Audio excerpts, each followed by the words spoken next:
Hello and welcome. You're watching NewsX and I'm Megha Sharma. Joining me on the broadcast is a very special guest, Abhyuday Jindal, who is the Managing Director of Jindal Stainless Steel, the largest stainless steel manufacturer in our entire nation. Welcome on the show, Abhyuday. It's great to have you.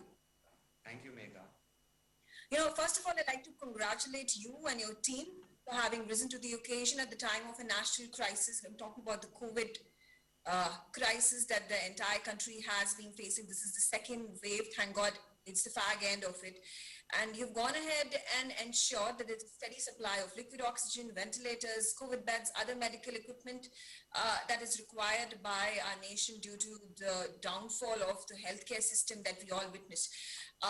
If you could just explain to me what was the plan of action, how did you manage to accomplish it, what was the goal behind going ahead and standing steadily by the side of the government during this pandemic? Thank you. So yes, no, definitely it was like we needed all hands on deck during this crisis time. And we as an organization, as a family, always believe in taking care of the community, especially in and around our factories and in the cities nearby. So, as soon as the pandemic hit, even from the first last year lockdown time, continuing to this year, we actually have a 580 bed hospital in our next to a factory in Hisar. So that completely one whole section was converted for COVID specifically. Isolation wards were created, screening centers were created. Then we, like you mentioned already, we've been supplying liquid medical oxygen to almost 50 plus facilities all across the country. So both from our unit in Hisar and from our unit in Odisha, Jajpur. So from Jajpur, we were taking care of Odisha, Andhra Pradesh, West Bengal, and few other states nearby. From Hisar, we were supplying to Haryana mainly and Delhi as well. Plus, we also had a capacity to about 350 cylinders per day. So those also were being given out completely free of cost to as and when needed people. Other things that we also did, we also created a helpline so that anybody who wanted to get some kind of support, had some questions for their family members, or because this COVID, as we all know, keeps changing. There is so much news, so much information to take in that people themselves get confused. What is the right medication? What is the right process? When is the actual time I need to rush to the hospital or when I should be at home? So we created that helpline as well because there was a lot of confusion in the market at that point. Absolutely. And kudos to you, your team. You've gone ahead and risen to the occasion. Fantastic work. And understandably, fortunately, now the situation is under control. But we are also looking at the third wave and the likelihood of it hitting our nation in the coming months. Are there preparations in place at this time, keeping in mind that the state authorities and district authorities are also on a proactive mode, going ahead and allocating funds, roping in private individuals, private players, the likes of you, already to keep a steady stock in place to ensure there is no calamity that takes place? No, absolutely. We also actually what we have done is in our school, OP Jindal Modern School in Hisar, jointly with the Haryana state government, we created a 500 bed hospital as well. This we did it in very quick 2 weeks actually, both of us jointly. All 500 beds are supplied by medical oxygen from our plant. And so this, we're going to keep that up and running, even if there's a COVID wave 3 or a COVID wave 4, if we say. Plus same kind of processes in our hospitals we're keeping. The isolation ward will be there. Vaccination. I think vaccination is very, very important. That is something that is helping everyone. And we have started a vaccination drive for all our employees and their families as well. So that way we are absolutely ready if any COVID wave 3 or 4 comes. I think over these last two, I would say, lockdowns, we have learned exactly what is required. We have learned how to take care of ourselves, hygiene levels, regular sanitization of offices, factories. So that will continue. Absolutely. It is the lower middle income group, the lower income groups that have suffered the maximum due to the pandemic. How has Jindal Stainless ensured the well-being of your staff? So, like I mentioned, we are vaccinating all staff members plus their families. We created a 24-hour helpline for any needs of theirs. Then for these low-income families, we also had I would say, a sort of a team set up to take care any of their needs, because these people were not able to go get rations, they were not able to get medicines. So we had an active team 24 hours available to help these people with any of their needs, because some of them plus their whole families were impacted. So they had no way of doing anything there. So I would give all credit to my people. They did a fantastic job. They did not let anybody suffer. 24 hours they were available. I would also keep checking. I kept interacting with them as well. Me, my father, there was regular interaction with employees. We kept a check. I was there regularly myself, actually. I visited the factory multiple times just to ensure that everything is in place and we are putting our best foot forward. Absolutely. And during these time of crises, these challenges, there was reverse migration that happened, there's paucity of labor. How did, like you said, you've been interacting, your family has been interacting, and your team has gone ahead and ensured that there is this sort of an environment conducive to build that rapport and continue to do that, because it's almost been 2 years. So it becomes difficult to have that sort of a community building exercise, and you've been able to do that.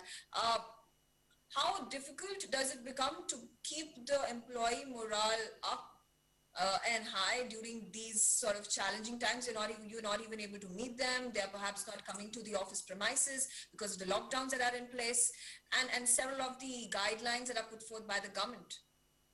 So it was totally through online engagement, actually. So as soon as the lockdown happened, we also went from a work from home environment. But what we decided was to move a lot of our offline activities online. So we did a lot of gamifications, a lot of competitions. Then we do a yearly debate on Women's International Day. That was done online now. So it was basically regular engagement. We focused a lot on learning and development. Right. So while you're at home, keep working on yourself. Then we also organized, because a lot of people lost family members, lost their colleagues. So then we did mental well-being sessions as well, from various experts in various fields, which people really appreciated. And the best thing that they liked was that we, from the top management level, were always available, always in contact with them. So that showed them that we are here. By visiting the factories, it also showed that we are there with them in the trenches, and we're not keeping safe at home and they are on the shop floor, but we were there with them, and we are here, and we are all in this together. So I think that is something, has always been a value that we try to push and we try to showcase in our organization, and I think people also accepted that well. Absolutely. And also for the fact that, you're doing these morale boost and emotional connect exercises to ensure there's community building and team exercises that are in place. You've also gone ahead and doled out several of these financial packages to ensure that those who have been massively impacted because of this second wave and initially for the first wave, is that they continue to be secure and they don't have to be, be in the trenches, go ahead and fight out their own personal battles during this time. But shifting our focus from the COVID challenges that the company has faced and overcome brilliantly by you all, Jindal Stainless has in fact reported robust performance in the first and second quarters of this year. How do the latter two quarters look like? What's the agenda? We definitely saw a good V-shaped recovery after the last lockdown last year, and that has continued this year as well, because all markets that we see from either domestic side or even our international markets, the demand has been very robust because of infrastructure development, because of various other process industries. Auto picked up very well again. Definitely this lockdown, it has slowed down, which again we see from July picking up. And I would say that the kind of growth that we see in the stainless steel industry is tremendous. We expect it to grow around 10 to 12% in India. Definitely with the support of the infrastructure pipeline coming in, with all industries, I would say, seeing a good momentum, stainless steel is going to move ahead with that. And we do have good plans for the organization. We're planning to merge our two companies again, and that will create one of the biggest stainless steel companies, top 10 in the world actually, will become a stainless steel player there. Well, absolutely. In fact, my next question was about this merger. How's the progress like? How long into the year, or maybe 2022, when we can go ahead and see that there's a convergence in totalities to give you more armor and resources to fight the global competition, particularly? Yes, thank you. So we've actually reached a quite a decent stage. We've already got the approval from the stock exchange and from SEBI as well. Now we have filed the first motion at NCLT. Because of again the lockdown, it has been delayed a bit. But we expect by November or December of this year that the merger process should be complete. Okay. And domestic companies, the likes of you, fighting the hegemony of China and Chinese companies in stainless steel business. Again, a merger is again going to put you a few steps further ahead in the competition. What policy changes are you looking to seek from the steel ministry, from the government of India, to help domestic companies flourish and fight out the competition, especially the monopoly that China and Chinese goods are going ahead and building, be it in their own mainland China area, be it in Indonesia, or dumping of products within the domestic market?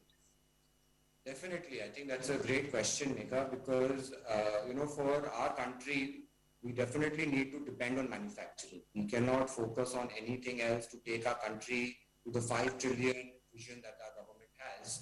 So manufacturing has to be supported. And what happened was that this year they actually did away with the CVD on China and Indonesia. So that is our request to the government, that they need to re-implement that, because it was clearly calculated and figured out after various investigation that there is a lot of subsidies provided to these Chinese companies. And for Indian companies to compete with them in India and internationally, a level playing field needs to be created. So that is our request, because not only for a company like us, but actually doing away with these policies have actually had a very negative impact on the MSME segment. Most of them now have stopped production and they're ending up becoming traders. So less people are employed, less revenue for the exchequer. So if these level playing field is not created, certain duties or subsidies are not provided to the domestic industry, it will become very tough for us to compete going forward with Chinese companies in China, Indonesia, Vietnam, and various other places. So that is a request. We're already working very closely with the Steel Ministry. We're working very closely with the Commerce Ministry. But I think some further support is still required. Okay, like you said, you've been holding these meetings and then certain movement has been witnessed, which is good news. You require more of that support from the government of India. But do you think in wake of the political developments, military developments that have taken place between China and India in the past several months, things are going to see a turnaround, especially for the stainless steel industry in our country? So there have been more other geopolitical factors actually why we see the growth and the demand remains robust in India, is because now countries like China itself has removed or done away with their export subsidy they provided. Mm-hmm. So that shows that there is a very good and strong demand within the country itself. Russia has done the same thing. European market is also protecting itself. So that way we see the demand from the Indian side becoming very robust in the coming months. I think that's good news for your company especially, and in wake of the merger, it is only going to bring more revenues generation, more profits for Jindal Stainless. That's good for you. But okay, and finally, before I let you go, Abhyuday, from 2015 bailout to the remerger that took place, that is in the process of happening with the Hisar unit of yours. Your company has come a really long way in the past several years. How does the future for Jindal Stainless Steel Limited look like? We are now on the next phase of growth now. We definitely learned from our mistakes. We went through a tough financial situations over the last 10 years. But I think we put the right processes in place. We put the right systems in place that we don't repeat the same mistake. We're going to work on very prudent financial numbers now. We're going to focus on our ratios. And like I mentioned, that because now that we're looking at merger, we're looking at the next phase of growth, we're going to be expanding in both our factories. So in our Hisar unit, we'll be focusing more on value-added products. We'll be doubling our precision strips and our blade steel components. In Jajpur, actually, we'll be going for doubling of our melting capacity. So currently, we are at about 1.1. Over the next 2 to 3 years, we would like to take it to 2 million tons. And that is completely in line with the growth that we see coming in the market, domestic and international. So I would say the future is very bright.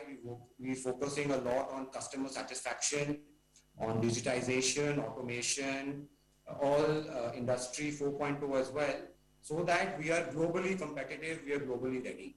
Now like we discussed already, it's not only competing in India, it's also competing globally. And everything that the company is doing now is to look at it from that lens. Absolutely. I once again wish you all the very best. Congratulations for all the feats that have been accomplished during a very difficult last 2 years for Jindal Stainless.